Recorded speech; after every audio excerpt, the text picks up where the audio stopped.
You have to risk. That's the thing. If you are not risk it, you will never gain something. You will never be improved. Now, Messa is training in Rome at the Italian Olympic Training Center. His journey is fueled by strong family support and a constant drive to improve.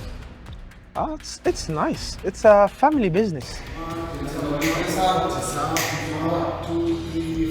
So I got injured and Liu did exactly the exact plan that I was planning for us. Torohti Media. Why did you choose a training center in Rome for your pre-Olympic training camp? I had so many reasons to choose Italy. First of all, it's close to Paris, so I don't have to do a long training camp in Paris, so I can adapt still to the atmosphere in here. Italy is very known with their good food, so I was excited about that. This is one of the biggest things I always look for in the training camps, is the good food. Italy, very beautiful. Already gained like 3 kilos in here. The atmosphere, I know the Italian team. I know Nino Lazzarato, a really close friend of mine. I love him, sweet guy and great champ. I know him since 2016. We did compete together 2 times. That was in Iran and 1 time in the Junior World Championship. Really sweet guy, big champion, and we believe he's gonna do really good in Paris 2024. We're wishing for him the best. We're excited to see his competition with Carlos Nassar. And once we got here, we were even more surprised. You guys here are so helpful, really nice. They were like really good hospitality from them. We thank them so much. And as far as we see, we are so comfortable in here. At the last qualifying event in Phuket, Messa Hessona looked very powerful. He snatched 180.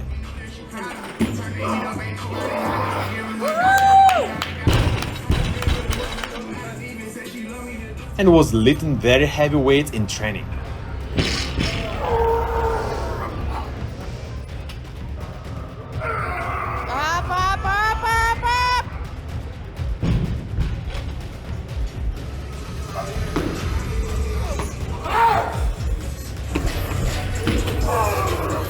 Unfortunately, during a 230 kilos clean and jerk attempt, he sustained a serious injury, significantly changing his Olympic preparation plan.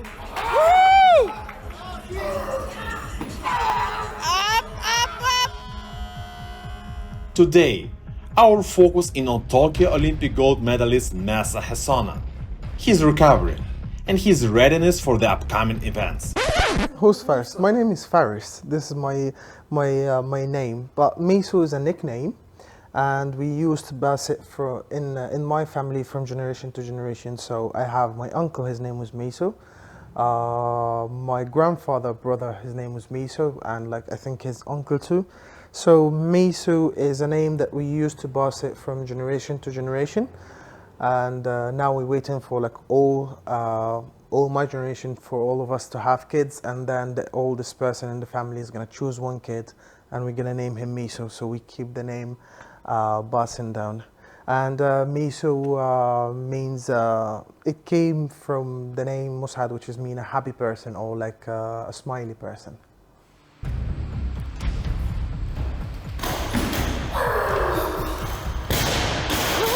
Well, this is actually one of the things that really pissed me off, because I've seen those comments through like my Instagram, and like, oh, this is the coach's fault, this is the athlete's fault, why did he do that, why did he try the 230, this is so risky, this is not smart. And it's just like, I want to say a curse, but I'm not gonna say it. But you have to risk. That's the thing. If you are not risk it, you will never gain something. You will never be improved, and that's why I'm gonna win the 2024 Olympic Games.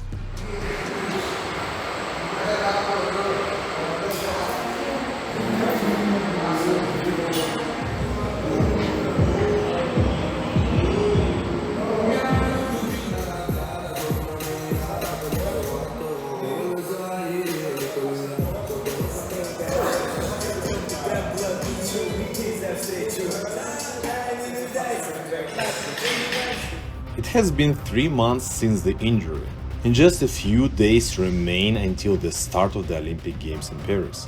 The risks are incredibly high.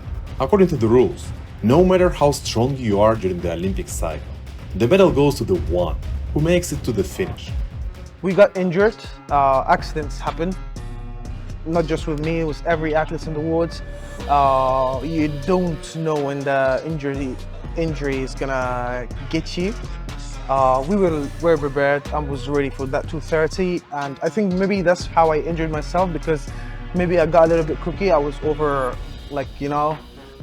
overwhelmed about it, and once I received it on my chest, on my shoulder, I knew that I'm gonna get it. So maybe I lost focus for 1 second, and that's how I get injured.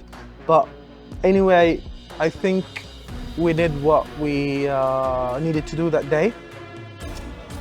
Yes, we were not lucky, we got injured, bad things happened, but I think it's part of the process. Everything happened for a reason, and we learned from it. I would say it was a great experience. We trained hard, we learned from it, and we come in for the 2024 hard, and wait for us.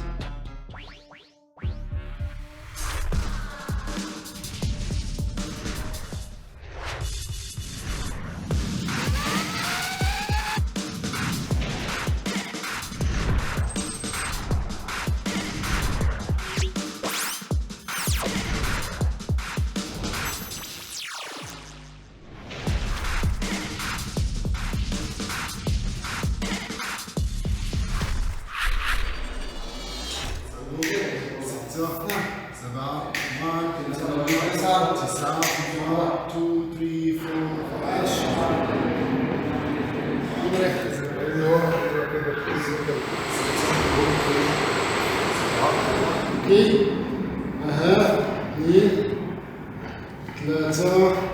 You are probably wondering about Messa's training. From what we have seen, not much has fundamentally changed in his training program. He still follows the main exercises prescribed by his coach and father. The only change is in the weights he is lifting. Where possible, the team is not pushing for maximal results. This makes sense since the risks are higher now, and they need to be managed.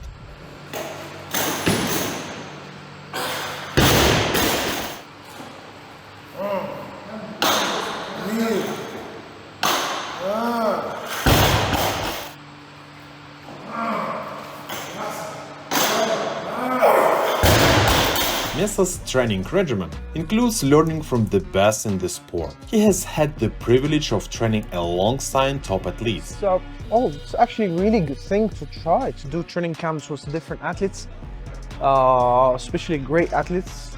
Just experience. I would say I've learned so much from each one of them that I've done a training camp with them. To see like the different mentalities, the different training ideas. It's really a great experience again with each athletes you do a training camp with.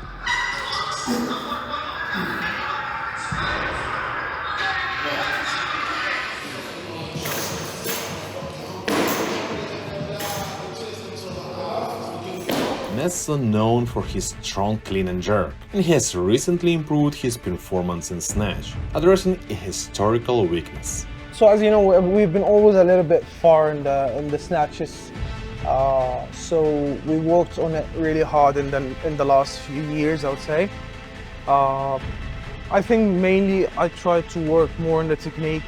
I worked more on the strengths of the upper body, shoulder, upper back.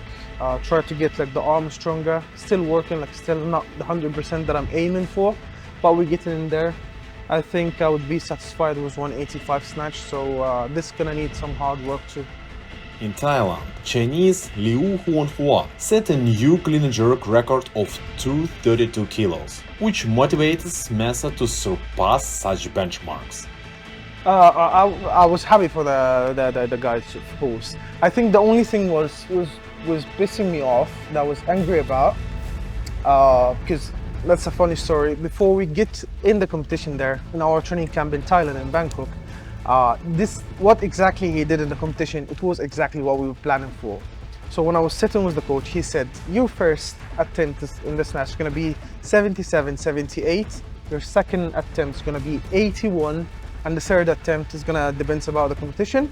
But most importantly, your first clean and jerk is going to be in the competition, maybe 217, 220. And your second lift is going to be 220, 232. So I got injured, and Liu did exactly the exact plan that I was planning for. I think this is what, like, you know, got in my heart, was just like, it should have been me to do that. But I was happy for the guy. I'm looking forward to have a really nice competition with him. I think it's gonna be a really nice battle.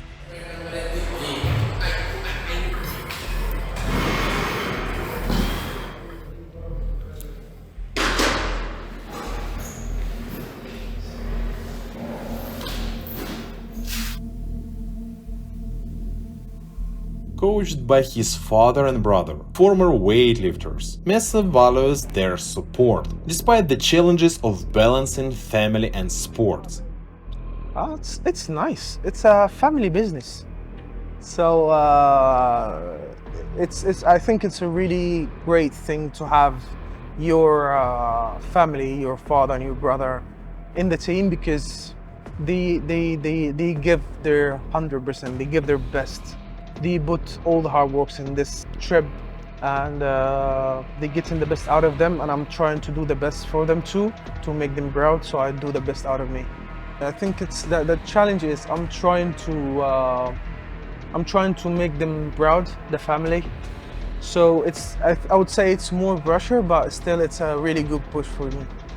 Weightlifting is in Mesa's blood, spanning generations. His great-grandfather, father, and brother were also weightlifters. This deep family connection to the sport shapes his commitment and passion.